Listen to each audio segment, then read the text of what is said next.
रुपाली चाकणकर यांचा राजीनामा घेण्यासाठी मोठा दबाव तयार करण्यात आला आणि अखेर त्यांना बाजूलाही केलं गेलं। पण प्रश्न असा आहे की अशोक खरात सोबत राज्यातले जे इतर महत्त्वाचे वरिष्ठ मंत्री बागडत होते, हसत होते, खिदळत होते, त्यांचेही राजीनामे घेण्यात येणार आहेत का? राजीनामे सोडा, त्यांच्यावर कुठली कारवाई होणार आहे का? किमान साधी चौकशी तरी होणार आहे का?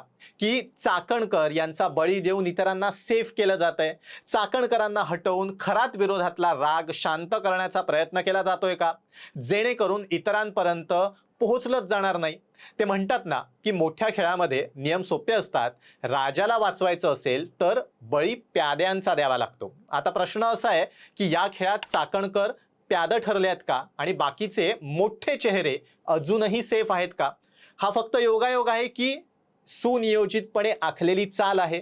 नैतिकतेचे मापदंड केवळ चाकणकरांनाच लागू होतात का, इतर नेत्यांना का नाही? याच प्रश्नाभोवती आता संपूर्ण अशोक खरात प्रकरण फिरताना दिसतंय। सिन्नर तालुक्यातल्या श्री शिवनिका संस्थानचा अध्यक्ष, स्वतःला कॅप्टन म्हणवणारा अशोक खरात, नाशिक गुन्हे शाखेनं महिलेवरील अत्याचार प्रकरणी त्याला अटक केली। तपासादरम्यान त्याच्या कार्यालयातनं 58 आक्षेपार्ह चित्रफिती जप्त करण्यात आल्या आहेत आणि इथनच या प्रकरणानं राजकीय वळण घेतलं। खरात हा केवळ एक भोंदू बाबा नव्हता, तर स्वतःला आध्यात्मिक मार्गदर्शक म्हणून सादर करत अनेक प्रभावशाली लोकांच्या संपर्कात तो आलेला होता। त्यामुळेच आता प्रश्न फक्त गुन्ह्याचा नाहीये तर कनेक्शनचा आहे। 2022 मध्ये तत्कालीन मुख्यमंत्री एकनाथ शिंदे यांनी मंत्री राधाकृष्ण विखे पाटील आणि इतर सहकाऱ्यांसोबत शिवनिका संस्थानामध्ये जाऊन पूजा केलेली होती। तो फोटो आता व्हायरल झालाय। त्याच वेळेला राष्ट्रवादीच्या नेत्या रुपाली चाकणकर यांचं नाव या प्रकरणाच्या केंद्रस्थानी आलं। व्हिडिओंची चर्चा, फोटो समोर आले आणि अखेर त्यांचा राजीनामा झाला।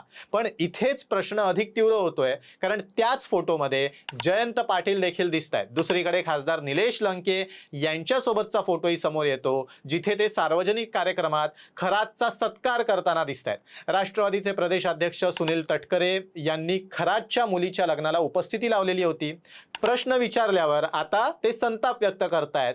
दुसरीकडे प्रफुल्ल पटेल यांनी चाकणकरांवर कारवाईचे संकेत दिलेले होते आणि तशी त्यांनी कारवाई केलेली होती। म्हणजे चित्र स्पष्ट आहे, खरातचे संबंध हे केवळ एका पक्षापुरते मर्यादित नाहीयेत, तर सत्ताधारी आणि विरोधी दोन्ही बाजूंचे असे ते संबंध होते। याच दरम्यान संजय राऊत यांनी दावा केला की राज्यातील 9 मंत्री या भोंदू बाबाचे भक्त होते। आता इथेच मुख्य मुद्दा उभा राहतो की जर संबंधांच्या आधारावर कारवाई होत असेल तर ती फक्त एका व्यक्तीपुरती मर्यादित का राहतेय?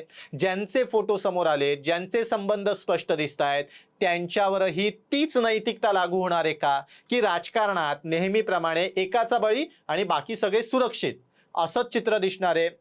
खरातच्या मोबाईल मधल्या त्या 58 क्लिप्समध्ये अजून कोण कोण आहेत हे समोर आलं तर चित्र आणखी मोठं होऊ शकतं। म्हणूनच आता सगळ्यांचं लक्ष एकाच गोष्टीकडे लागलंय की ही कारवाई इथेच थांबणार आहे का? प्याद अडकलं पण राजा वाचणार आहे का? की पुढे आणखी मोठे चेहरे समोर येणार आहेत? आणि सगळ्यात महत्त्वाचं, नैतिकता ही निवडकांसाठी असते का की सगळ्यांसाठी समान असते? असोत, व्हिडिओ तुम्हाला कसा वाटला कमेंट करून नक्की सांगा। या प्रकरणात कोणकोणत्या नेत्यावर कारवाई झाली पाहिजे असं तुम्हाला वाटतं? फक्त यादी अडकवून राजाला सेफ करण्याचा प्लॅन तर नाहीये ना? याबद्दल तुमचं काय मत आहे आम्हाला कमेंट करून नक्की सांगा। व्हिडिओ आवडला असेल तर लाईक करायला, शेअर करायला, कमेंट करायला विसरू नका आणि हो टाइम महाराष्ट्राचं YouTube चॅनल सबस्क्राईब करा। व्हिडिओ बघितल्याबद्दल धन्यवाद।